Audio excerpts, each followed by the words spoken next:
Olá, começamos agora mais uma edição do TRT Entrevista. Hoje recebemos aqui no estúdio o desembargador aqui do TRT de Mato Grosso, o Agmar Peixoto, para falar de um assunto muito atual, que são os trabalhadores das plataformas digitais.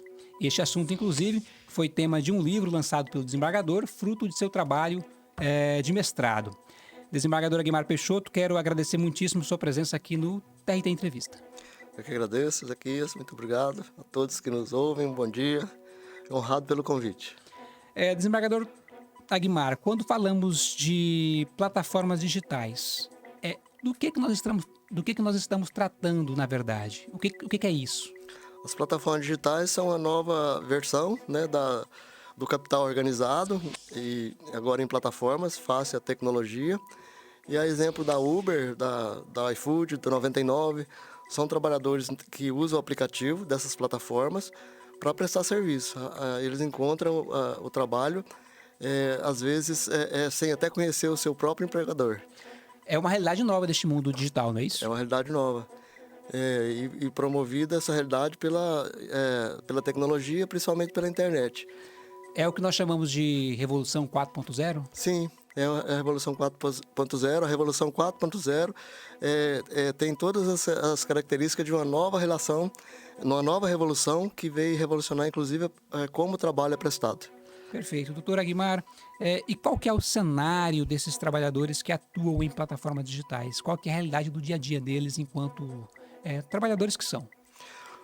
Normalmente os trabalhadores das plataformas, por encontrar o setor de serviço o que mais emprega, né, e essas plataformas descobriram esse filão econômico, né, eles então trabalham para essas plataformas, normalmente um trabalho precarizado, sob a forma de autonomia, que de autonomia não tem nada, porque eles são dependentes economicamente, mas se intitulam, né, empreendedores, parceiros, mas no final são trabalhadores que estão sobrevivendo precariamente porque são mal remunerados e não têm segurança jurídica nenhuma nessa relação, que é uma relação de trabalho e mais especificamente na maioria dos casos, de emprego mesmo.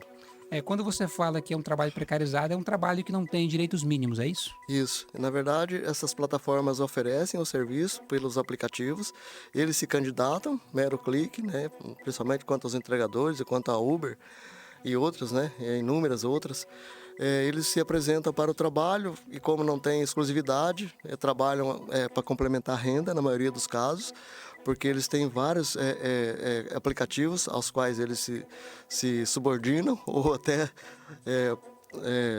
pensam que não se subordinam, mas se subordinam. Quando se propõem a fazer o trabalho, é um trabalho subordinado, porque é um trabalho em que, muito embora não tenha a figura do chefe, né, esse chefe está subtendido através dos algoritmos, né, que acompanha a jornada, acompanha onde eles estão e acompanha a sua própria prestação.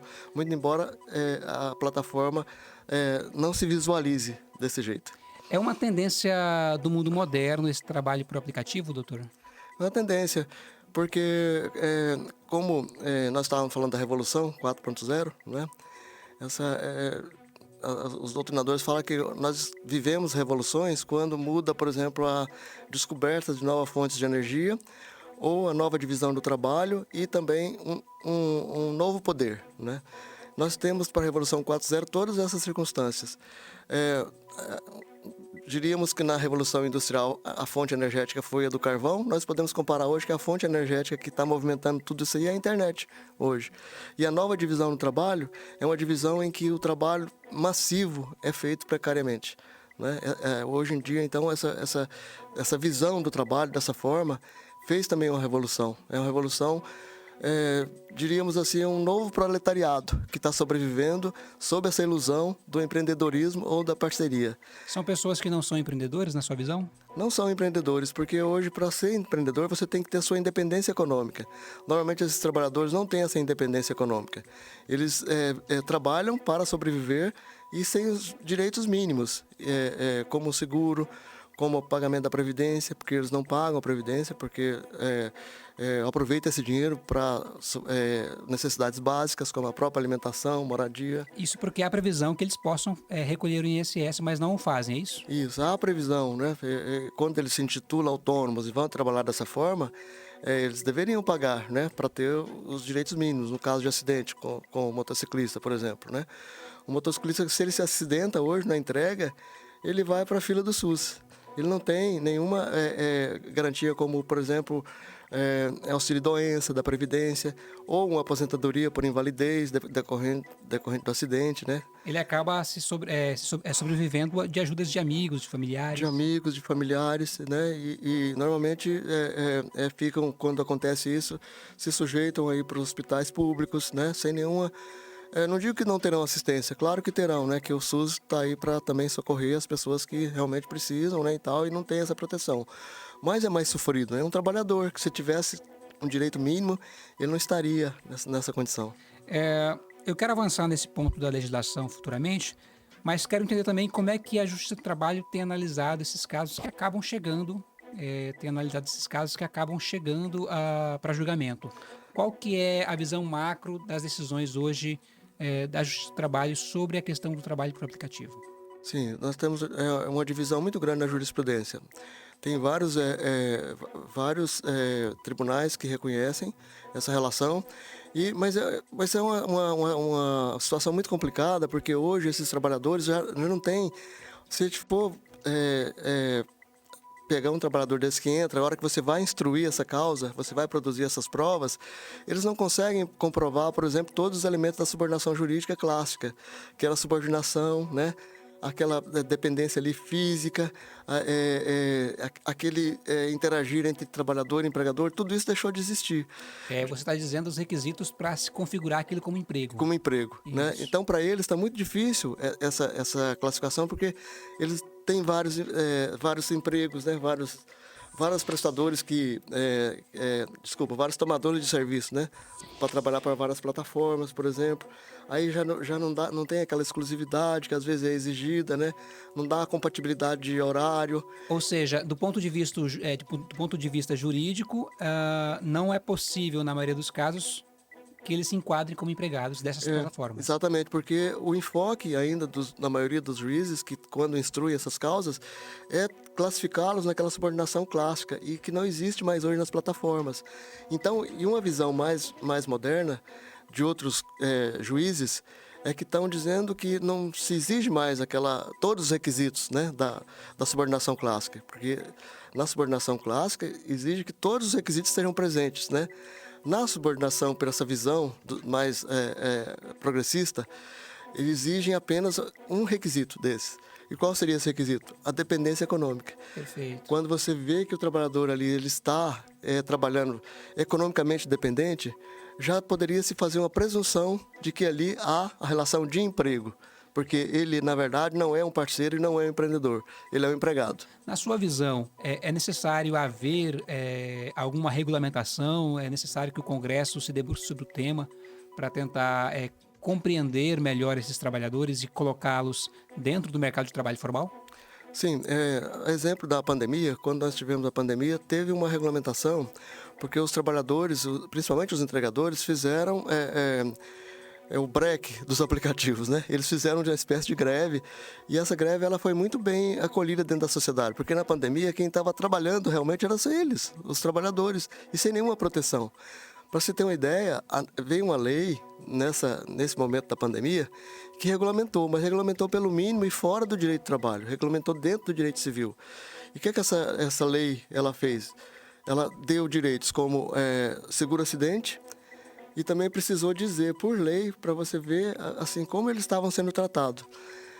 Precisou dizer por lei que eles tinham direito a ter água potável do tomador de serviço e banheiros. Ele não tinha nem como usar os banheiros, né? Faltava o mínimo. Faltava o mínimo. Essa lei então veio, regulamentou isso, deu esse seguro para eles, que foi o principal para eles, né? E também, inclusive, um prazo para eles para ter a convalescença, né, de eventual acidente, para voltar para o trabalho. Eles não tinham isso. Acidentava, já estava fora do mercado. Essa lei, ela tem vigência ainda hoje ou não mais? Não, ela vigorou apenas, estava expresso na lei, apenas no período da pandemia. Aí acabou a pandemia, eles agora estão sem proteção nenhuma. Inclusive no Congresso agora, eles se movimentaram de novo e eles tiveram no início agora desse mês uma reunião, uma sessão pública lá na Câmara dos Deputados, em que os sindicatos compareceram e vários segmentos da sociedade que estão acompanhando todos esses trabalhadores compareceram também para auxiliá-los e para encaminhar um projeto de uma regulamentação mínima que seja.